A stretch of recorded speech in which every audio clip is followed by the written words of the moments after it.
Terima kasih. Assalamualaikum warahmatullahi wabarakatuh. Terima kasih kepada moderator Dr. Yustra dan Dr. Neneng yang saya hormati.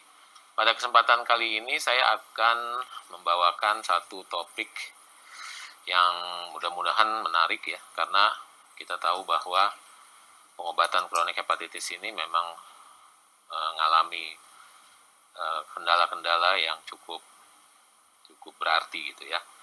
Jadi kita bagaimana mengusahakan supaya terjadi HBsAg loss pada pasien-pasien yang kita lakukan pengobatan. Ini adalah outline yang akan saya sampaikan. Jadi kalau kita lihat bagaimana prevalensi Indonesia itu, prevalensi untuk hepatitis B itu sekitar 7,1% berdasarkan hasil Riskesdas.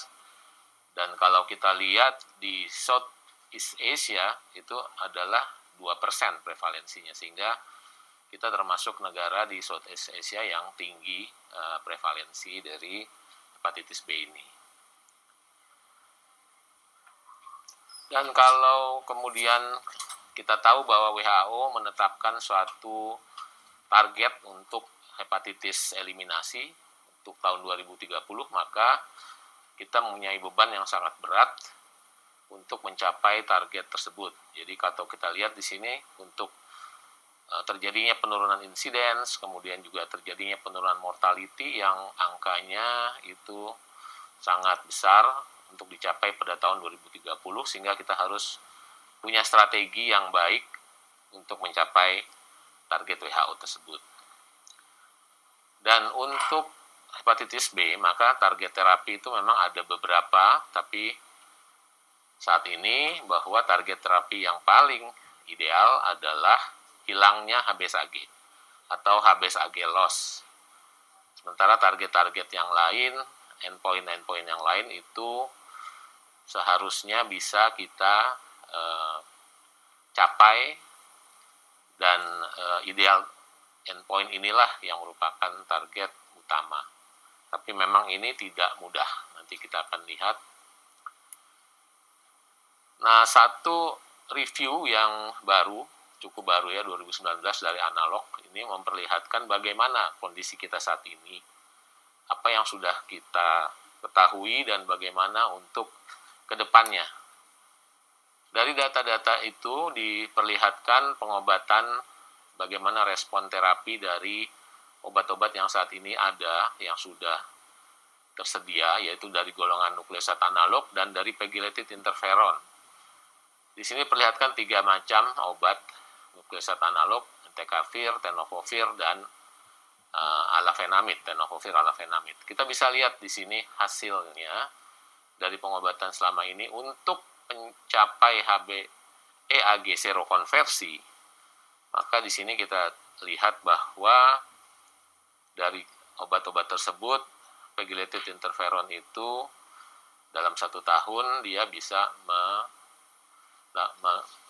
serokonversi yang cukup tinggi dibandingkan yang lain, dan juga HBsAg loss yang lebih tinggi daripada nukleosat analog. Nah, ini untuk yang pengobatan selama 48 minggu. Demikian juga untuk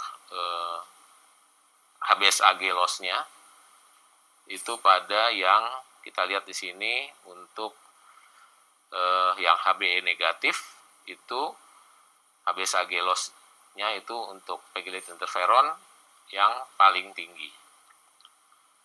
Kemudian bagaimana untuk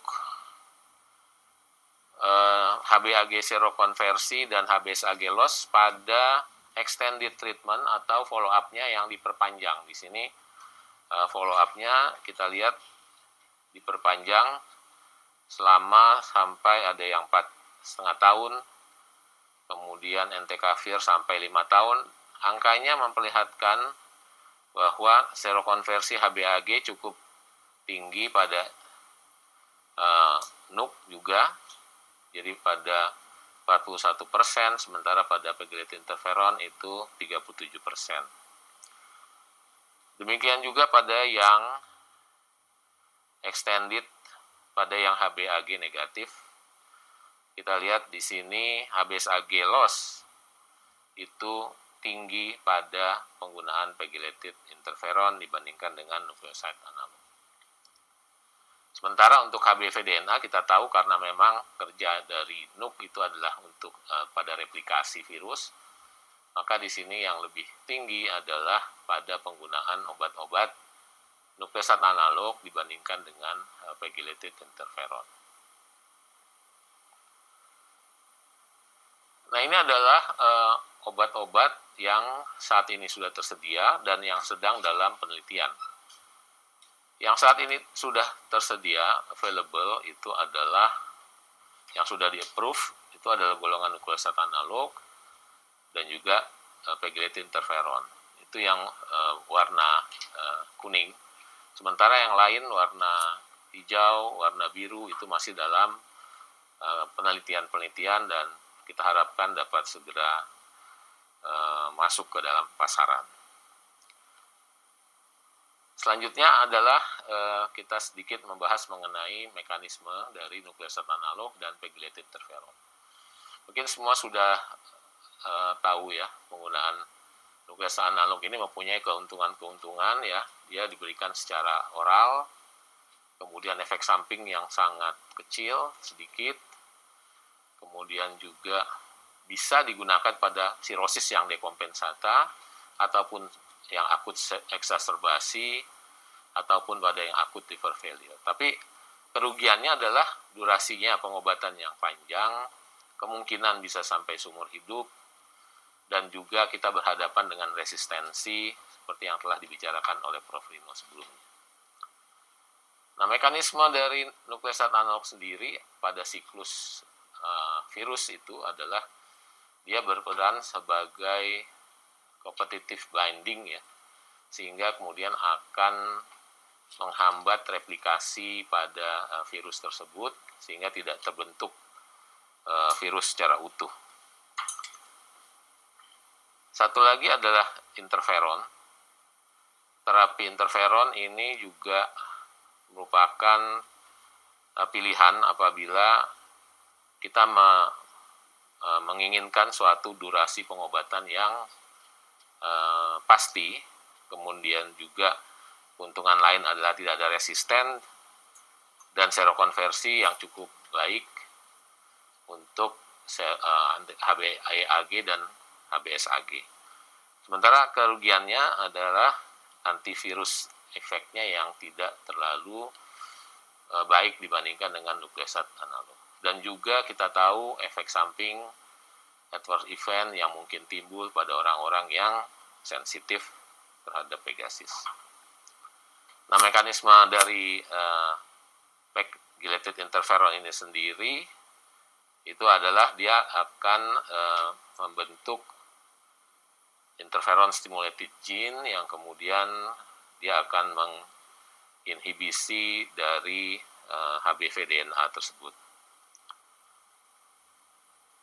Nah, ini adalah efek dari pegylated interferon dan nukleoside analog pada innate dan adaptive imun system. Kita tahu di sini untuk pegylated interferon dia akan meningkatkan produksi IL-15 dan NK cell dan mengupregulasi trail dan interferon gamma. Kemudian sehingga akhirnya akan mensupres replikasi dari HbV-DNA dan juga cccDNA, transkripsi dari cccDNA. Sedangkan NUK memang dikatakan tidak mempunyai efek terhadap imun, kan tapi karena dia menekan virus jumlahnya, maka dia akan memperbaiki respon dari CD8, T-cell fungsinya akan membaik, sehingga juga secara overall dia akan mensupres replikasi dari HBV, hepatitis B. Nah, kita lihat bagaimana caranya supaya kedua obat ini bisa lebih efektif untuk mencapai target HbSAg loss. Jadi, banyak penelitian-penelitian yang sudah dilakukan untuk mengkombinasi kedua obat ini. Dan kita lihat di sini ada diagram pemberian kombinasinya. Jadi ada metode dengan dual terapi diberikan secara bersamaan sejak awal.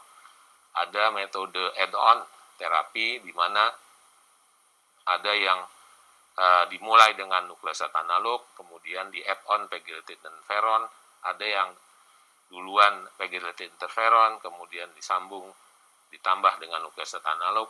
Dan kita lihat ini skemanya berbeda-beda, tapi prinsipnya adalah menambah satu obat terhadap obat yang lainnya. Sementara metode lain adalah switching terapi, jadi diganti, di stop obatnya, kemudian diganti dengan obat yang lainnya. Jadi bisa NUC-nya di stop diganti pegylated interferon atau pegylated interferon diganti dengan NUC. Kita akan coba lihat satu persatu. Pertama pada dual terapi, yaitu pengobatan di mana dua-duanya dimulai secara bersamaan sepanjang pengobatan tersebut, dan kita lihat tujuannya adalah untuk meningkatkan respon dari HbAg serokonversinya. Dan secara keuntungan ini adalah lebih mudah dan juga secara umum dia ditoleransi dengan baik. Saya perlihatkan satu penelitian yang menggunakan metode tersebut. Ini dari Patrick Marcelin dan kawan-kawan. Dia menggunakan pengobatan kombinasi secara bersamaan dari awal, diberikan tenofovir, TDF, dengan pegylated interferon 48 minggu.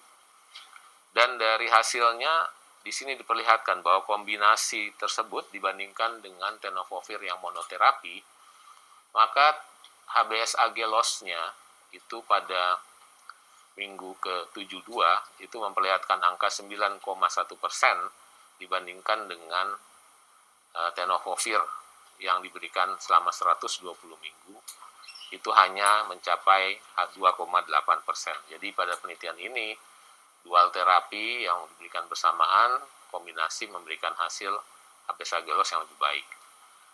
Nah, kemudian skema yang lain adalah add-on, ini yang juga banyak dipergunakan. Jadi kita akan lihat salah satu penelitian pada HbAg yang positif, ini menggunakan kombinasi pegylated interferon dan juga dengan nukleosat analog. Jadi diberikan dulu nukleosat analog, kemudian ditambahkan pegylated interferon.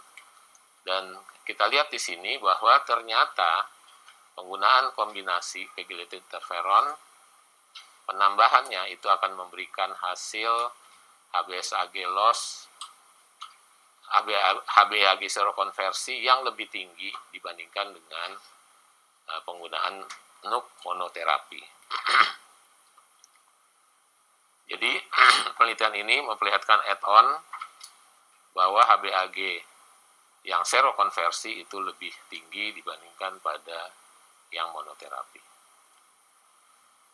Penelitian yang lain pada pasien dengan HbAg yang negatif. Kalau tadi pada yang positif, ini pada negatif, maka juga diberikan add-on terapi, nukleoside lebih dulu, kemudian ditambahkan.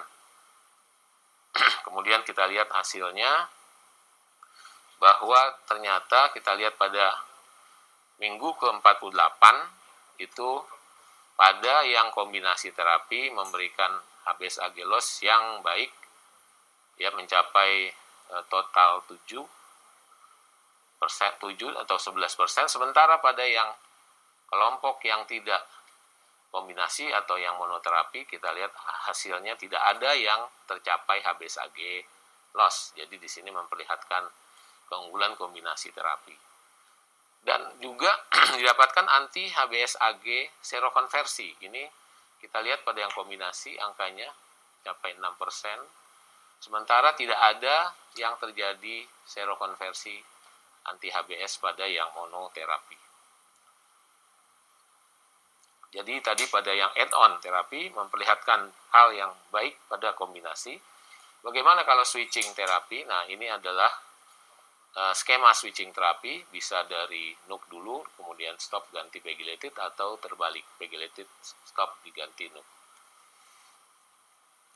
Kita lihat ini satu penelitian OSST trial, di mana dari entecavir kemudian di switching ke pegylated interferon alfa 2A, dan kita lihat hasilnya di sini adalah pada pasien-pasien yang mendapatkan switching terapi, angkanya kita lihat serokonversinya itu lebih tinggi dibandingkan dengan yang dibandingkan entecavir. Dan kemudian kalau untuk kita lihat bagaimana HBV-DNA-nya di bawah 1000, maka dia secara bermakna pada yang kombinasi, pada yang switching ini memberikan hasil yang lebih baik.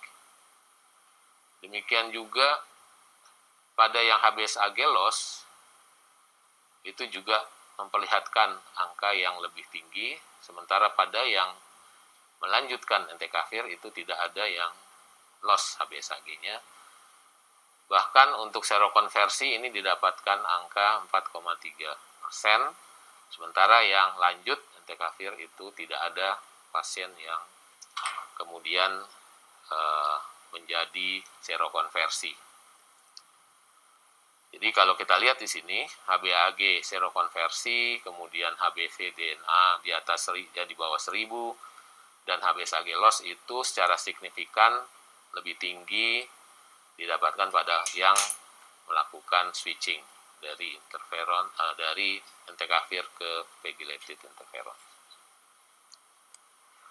Ada penelitian yang penting di sini adalah melihat durability. Bagaimana kemudian durability dari obat-obat yang sudah kita berikan tersebut. Apakah dia tetap durable, akan terus seperti itu, atau mengalami reversi atau terjadi kembali positif. Nah, ini adalah ada 3 penelitian, ini juga dari grup analog, melihat 3 penelitian besar dengan N 1391. Dan kemudian yang mendapatkan HBsAg-nya negatif itu hanya 74. Dibagi lagi yang sudah confirm 2 kali dia HBsAg-nya loss, itu hanya 64 orang. Jadi dari sekian banyak 1.300 orang. Kemudian yang dilakukan follow up, diperiksakan kembali HBsAg-nya tetap loss, itu ada 55 orang. Nah, kita bisa lihat di sini bahwa pada pasien yang loss tadi, yang follow up-nya tetap tidak terdeteksi atau HBsAg-nya loss, maka kalau dia terjadi serokonversi, anti HBsAg-nya menjadi positif, maka angka seroreversinya atau kekambuhan kembalinya itu sedikit ya. Kita lihat di sini sebanyak 86% itu tidak terjadi reversi, tapi 14% itu terjadi reversi. Tapi kalau kelompoknya itu tanpa anti HBs yang serokonversi, maka kita lihat reversinya itu lebih tinggi. Kejadian reversinya 33%. Yang tidak reversi itu 67%. Jadi rupanya terjadinya serokonversi menjadi anti HBs positif itu juga merupakan faktor prediksi untuk terjadinya reversi. Jadi paling baik adalah kalau terjadi serokonversi, anti HBs-nya menjadi positif. Nah, ini tadi durability-nya kita lihat bagaimana pada kombinasi dan pada tanpa kombinasi, hanya NUC.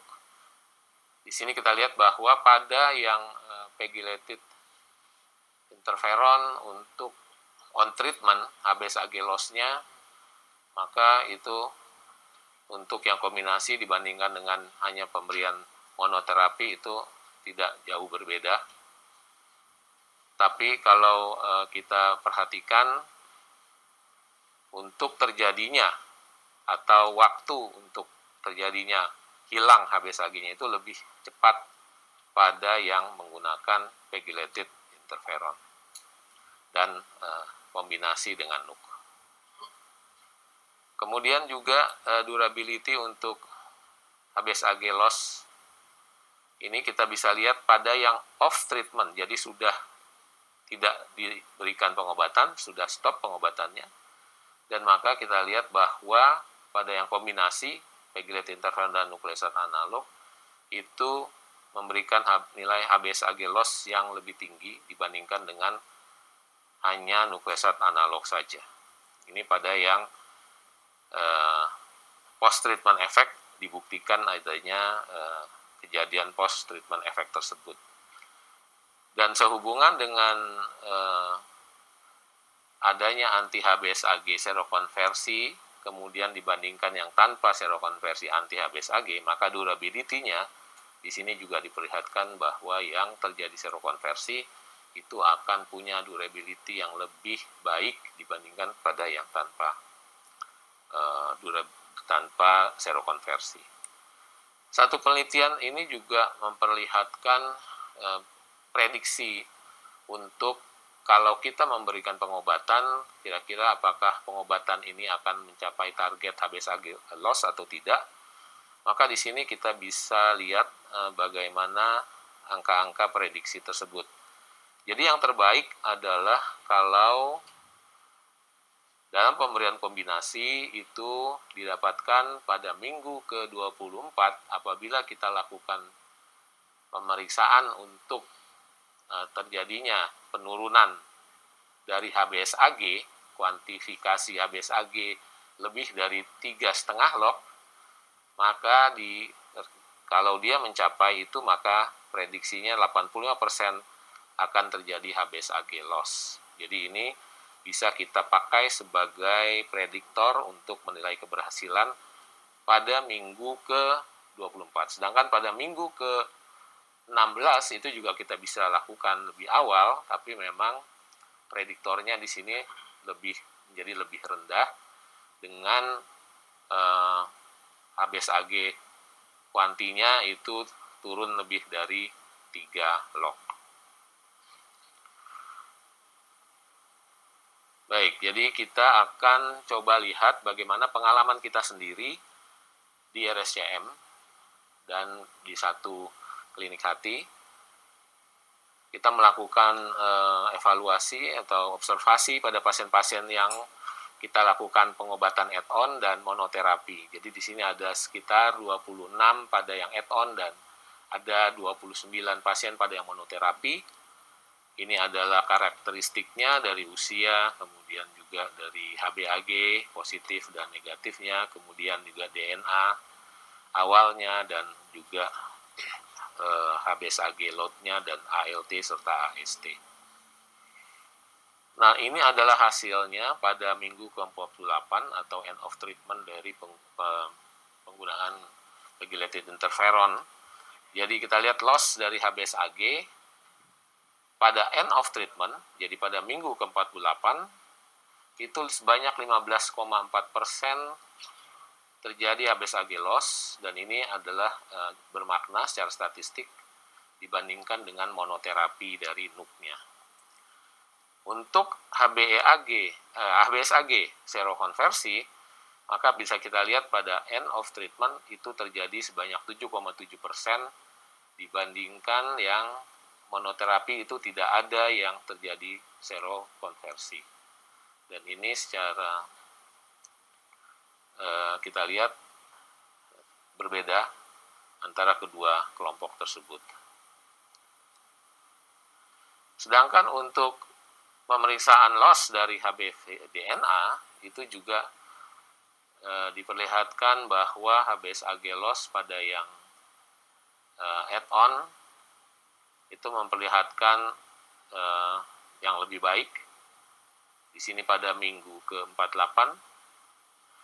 Sementara pada HBAG loss-nya itu juga memperlihatkan hasil yang lebih baik pada kombinasi. Demikian juga pada HBeAg serokonversinya.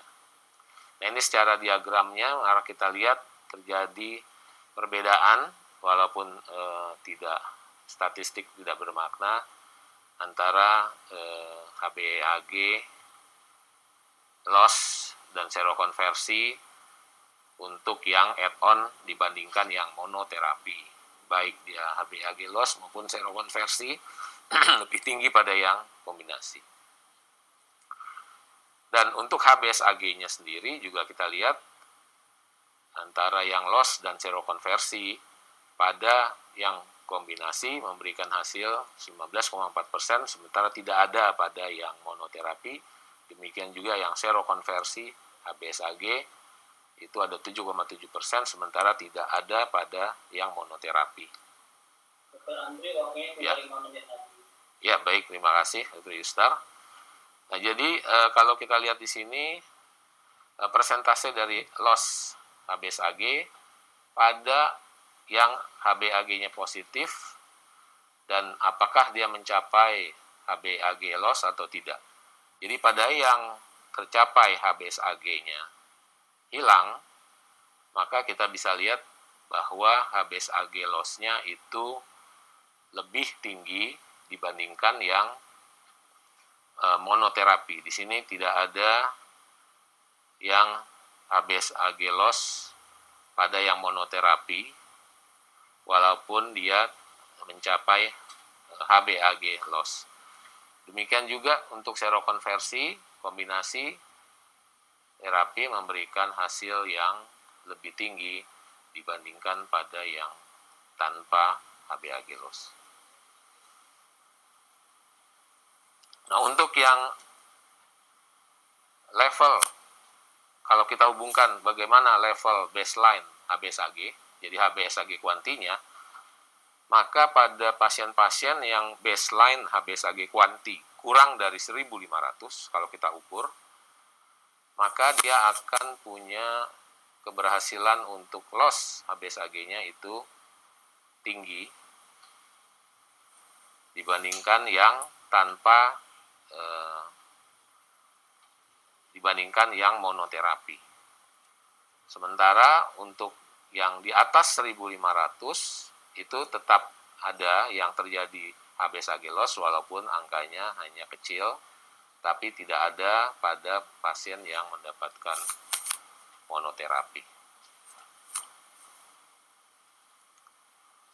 Baik, jadi data-data tadi kita sudah melihat data secara global, data di luar memperlihatkan bahwa penggunaan kombinasi antara pegylated interferon dan juga dengan nukleosat dibandingkan monoterapi nukleosat analog, baik itu dengan skema dual terapi dimulai dari sejak awal bersama-sama, atau berbagai skema dengan add-on terapi ditambahkan setelah salah satu obat dimulai lebih dulu, ataupun pada skema switching terapi. Jadi dirubah pengobatan awal yang pertama di stop dan diganti. Itu memperlihatkan hasil bahwa kombinasi memberikan hasil HbSAg loss yang lebih tinggi. Sehingga juga data kita sendiri juga memperlihatkan hasil yang sama. Dan hal ini bisa kita terapkan sebetulnya untuk mencapai keberhasilan target yang diinginkan, yaitu target HbSAg loss. Sehingga target WHO 2030 mudah-mudahan akan lebih bisa kita capai dengan kombinasi terapi ini. Sementara kita menunggu terapi-terapi lain yang saat ini sedang dalam penelitian.